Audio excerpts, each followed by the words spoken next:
Hello friends, welcome to my channel. இன்றைய special மீன் குழம்பு கிராமத்து ஸ்டைலில் வைக்க போகிறோம். தேங்காய் அரைச்ச மீன் குழம்பு. இப்போ தான் முறையாக என் சேனலில் பார்க்கிங்கன்னா என் சேனலை சப்ஸ்கிரைப் பண்ணிக்கோங்க. இன்றைய மாங்காய் சீசன் இது, அதனால மாங்காய் ஸ்டைல் மீன் குழம்பு. மாங்காய் கட் பண்ணி வச்சுருக்கோம். இந்த மாங்காய் கொஞ்சம் புளிப்பு குறைவான மாங்காங்கிறதுனால நான் நிறைய கட் பண்ணி வச்சுருக்கேன். நீங்கள் இதை ட்ரை பண்ணாதீங்க, குறைவா உங்கள் மாங்காயோட புளிப்பை பொறுத்து ட்ரை பண்ணுங்கள். இது தேவையான பொருட்கள். இப்போ அதை அரைச்சி எடுத்தாச்சு.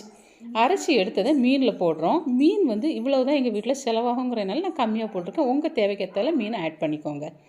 இப்போ அந்த மீன் கூட மாங்காவை போட்டாச்சு. மாங்காய் போட்டதுக்கு அப்புறம் நம்ம அரைச்சி வச்ச தேங்காவை விட போகிறோம். இந்த தேங்காவை நான் ரொம்ப மையாக அரைக்கலை, கொஞ்சம் குறப்பாக தான் அரைச்சிருக்கேன். உங்களுக்கு தேவைக்கு ஏற்றால நீங்கள் அரைச்சிக்கோங்க.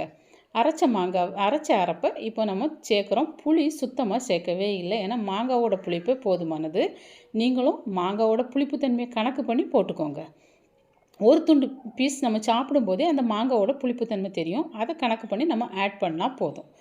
இப்போ அதை தூக்கி நம்ம ஸ்டவ் பற்ற வச்சு ஸ்டவ்வில் வச்சாச்சு. மாங்காய் கூட பச்சை மிளகாய், தக்காளி இது நமக்கு மணத்துக்காக சேர்த்துக்கலாம். கொஞ்சம் டேஸ்ட்டும் கொடுக்கும். அது உங்கள் தேவையை பொறுத்து. சிலர் முருங்கைக்காய் சேர்ப்பாங்க, அது உங்கள் விருப்பம்தான். இப்போ மீன் குழம்பு கொதி வந்துடுச்சு. கொதி வந்ததுனால கருவேப்பிலை போடுறோம். அவ்வளோதான் இன்றைக்குள்ள மீன் குழம்பு. இந்த வீடியோ உங்களுக்கு பிடிச்சிருந்தா லைக் பண்ணுங்கள், கமெண்ட் பண்ணுங்கள், அப்புறம் என்னோடய சேனலை சப்ஸ்கிரைப் பண்ணுங்கள். Thank you friends.